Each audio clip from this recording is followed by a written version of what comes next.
Next, we call Dr. Ramesh Dorairajan to deliver his talk on the newer technologies available for IOL power calculation.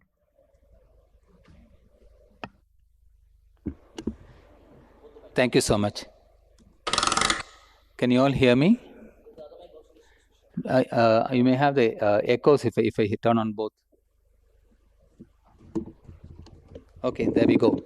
So we all would like to use extremely high-tech equipment in our practice, but it should be appropriate. And what is high-tech and affordable will differ if whether I have a small practice in a rural setting, a small group practice, or a very large practice in a urban setting. So our technology should be appropriate. Some of the high-tech technology is free and available online and can be used for patients when needed. And the previous speakers spoke about Kane Evo and the Hill RBF formula.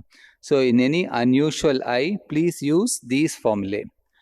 There are many components where high-tech can be used, but in general, this is the nomogram suggested by Douglas Koch to get 90% of your patients within 0.5 diopter. He says, initially do a tomography to rule out structural anomaly in the cornea. Then, like Dr. Arup said, please measure 2 weeks apart and see whether the measurements line up. If possible, measure with more than one instrument. Measurement of the corneal power is very important, and optimizing the tear film will help you to achieve better refractive goals. So you can do this by low-cost measures. Like for example, you can apply warm, moist compresses with a hand towel, or use these microwavable heat masks which you can buy from Amazon for about 1,500 or so, or you can use other techniques. You can also clean the eye with a dilute Johnson baby soap, or you can buy commercially available lid scrubs or hyposilin sprays. Then you can use preservative-free drops 4 times a day for 2 weeks.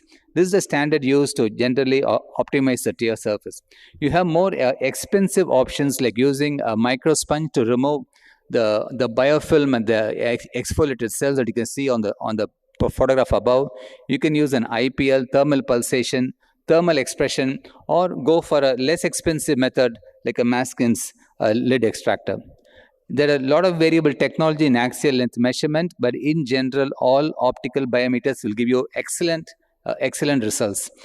The SSOCT-based devices are slightly better, and some of them are better than the others in acquiring data from eyes with white and intumescent cataracts. There are a few papers showing that the IOL Master 700 tends to get more values in mature cataracts when compared to the Anterion.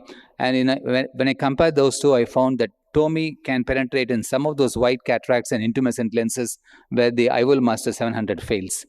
So in general, all these machines are very good, and they help you to review whether each of these values are accurate or not. So if you put garbage in, we'll get garbage out. So the data that we put in should be good, and this is how you can see when a K is taken, you'll see whether the tear film was good, whether the reflex was normal. It will also help you to reduce errors because it will pick up things like an ERM, a macular hole, or a diffuse edema due to diabetes.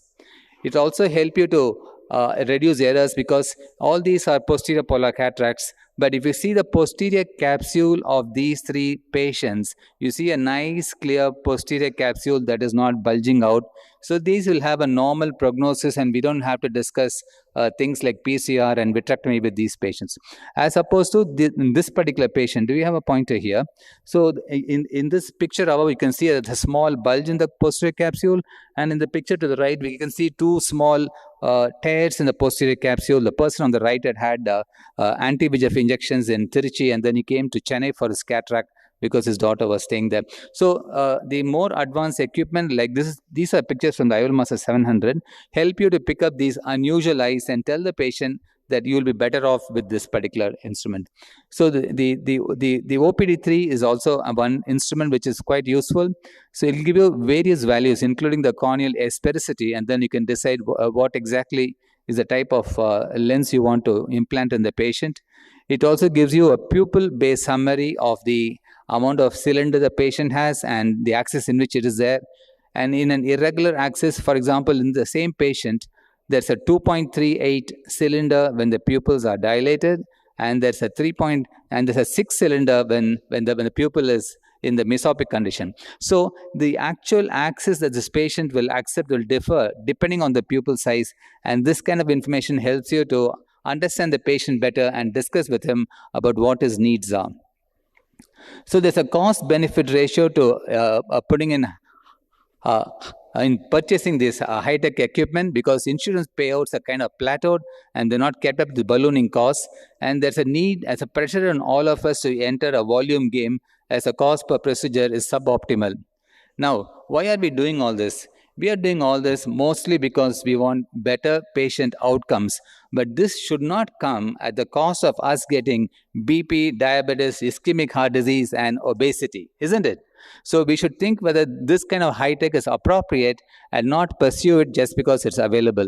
In future, lots more things will happen, and this is an example of a B Vision product in Spain where they're using adaptive optics to measure the patient preoperatively, then modify the wavefront and give back a vision simulation to the patient. So below you can see the patient wearing a HUD through which they can see the environment and see what benefit they will get with a bifocal or with a aspheric IOL, with a trifocal lens, or with a normal monofocal lens. This simulation can be done binocularly. So in the end, you can actually tell the patient how monovision will look and how the multifocal will look and how plano for distance will look. So all these are in the pipeline and will help us to decide better. So in summary, low-cost, high-tech online calculators should be used for all appropriate patients. This is one way to adopt high-tech methods, and high-tech, high-cost solutions only when it's appropriate. Thank you.